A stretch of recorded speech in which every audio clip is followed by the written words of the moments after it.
Lecture du premier livre des rois. En ces jours-là, le prophète Élie partit pour Sarepta, et il parvint à l'entrée de la ville. Une veuve ramassait du bois. Il l'appela et lui dit « Veux-tu me puiser avec ta cruche un peu d'eau pour que je boive ?» Elle alla en puiser.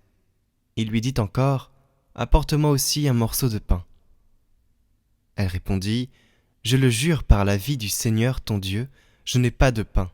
J'ai seulement dans une jarre une poignée de farine et un peu d'huile dans un vase. Je ramasse 2 morceaux de bois, je rentre préparer pour moi et pour mon fils ce qui nous reste. Nous le mangerons, et puis nous mourrons. » Élie lui dit alors « N'aie pas peur, va, fais ce que tu as dit. Mais d'abord, cuis-moi une petite galette et apporte-la-moi. Ensuite, tu en feras pour toi et ton fils. Car ainsi parle le Seigneur, Dieu d'Israël. Jarre de farine point ne s'épuisera, vase d'huile point ne se videra, jusqu'au jour où le Seigneur donnera la pluie pour arroser la terre. » La femme alla faire ce qu'Élie lui avait demandé. Et pendant longtemps, le prophète, elle-même, et son fils eurent à manger. Et la jarre de farine ne s'épuisa pas, et le vase d'huile ne se vida pas, ainsi que le Seigneur l'avait annoncé par l'intermédiaire d'Élie.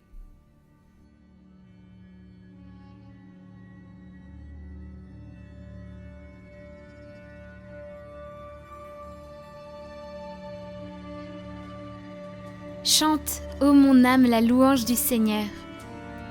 Le Seigneur garde à jamais sa fidélité. Il fait justice aux opprimés. Aux affamés, il donne le pain. Le Seigneur délie les enchaînés. Le Seigneur ouvre les yeux des aveugles. Le Seigneur redresse les accablés. Le Seigneur aime les justes. Le Seigneur protège l'étranger. Il soutient la veuve et l'orphelin. Il égare les pas du méchant. D'âge en âge, le Seigneur régnera, ton Dieu au Sion, pour toujours. Chante, ô mon âme, la louange du Seigneur.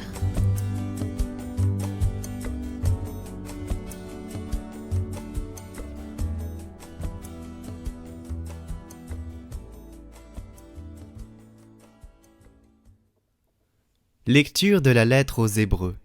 Le Christ n'est pas entré dans un sanctuaire fait de mains d'hommes, figure du sanctuaire véritable. Il est entré dans le ciel même, afin de se tenir maintenant pour nous devant la face de Dieu. Il n'a pas à offrir, lui-même, plusieurs fois, comme le grand prêtre qui, tous les ans, entrait dans le sanctuaire en offrant un sang qui n'était pas le sien. Car alors, le Christ aurait dû plusieurs fois souffrir la passion depuis la fondation du monde. Mais en fait, c'est une fois pour toutes, à la fin des temps, qu'il s'est manifesté pour détruire le péché par son sacrifice. Et comme le sort des hommes est de mourir une seule fois et puis d'être jugé, ainsi le Christ s'est-il offert une seule fois pour enlever les péchés de la multitude.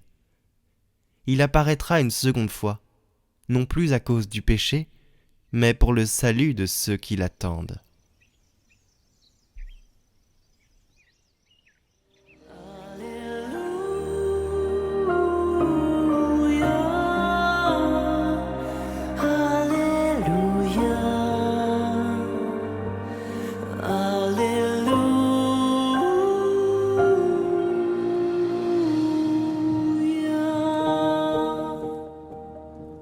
Heureux les pauvres de cœur, car le royaume des cieux est à eux.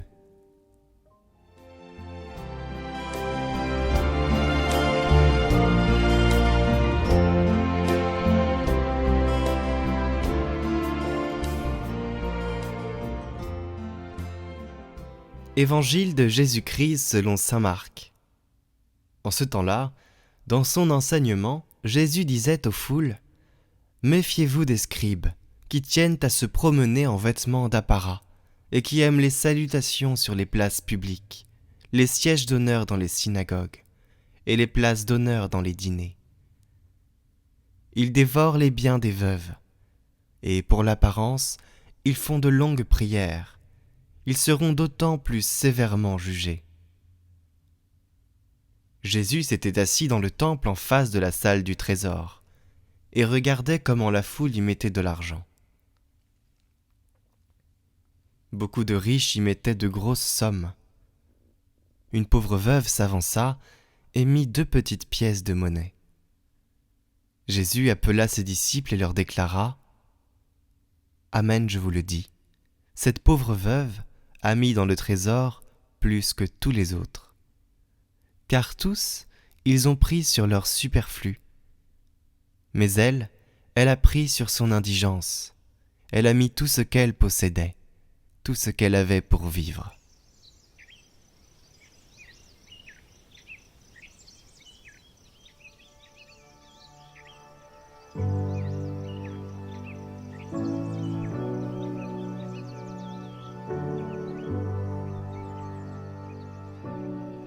L'enseignement de Jésus dans l'évangile de ce jour concerne un point très important de notre vie chrétienne, c'est la vérité de l'orientation de nos actes. Quand nous faisons une chose, il est toujours bon de se demander pourquoi nous la faisons. Souvent, la réponse est facile à donner. Nous nous lavons pour être propres, nous mangeons parce que nous avons faim, nous allons à l'école ou au bureau pour travailler. Parfois, des fins plus diverses viennent s'entrecroiser. Nous nous lavons par exemple avec plus de soin pour plaire à la personne que nous allons rencontrer. Nous mangeons pour faire plaisir à notre mère qui a préparé un bon plat. Nous allons à l'école ou au bureau pour éviter l'ennui de la maison. Et nous comprenons que, non loin de chacune de nos décisions, nous trouvons la tentation de nous éloigner des fins bonnes de nos actes. C'est ce qu'on appelle la perversion d'un acte, le fait de l'orienter vers une fin qui n'est pas sa fin naturelle.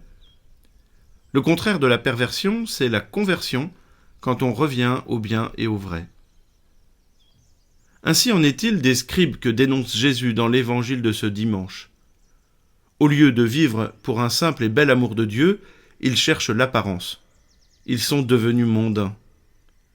Ils veulent être remarqués par leurs beaux habits et les honneurs qu'on leur réserve.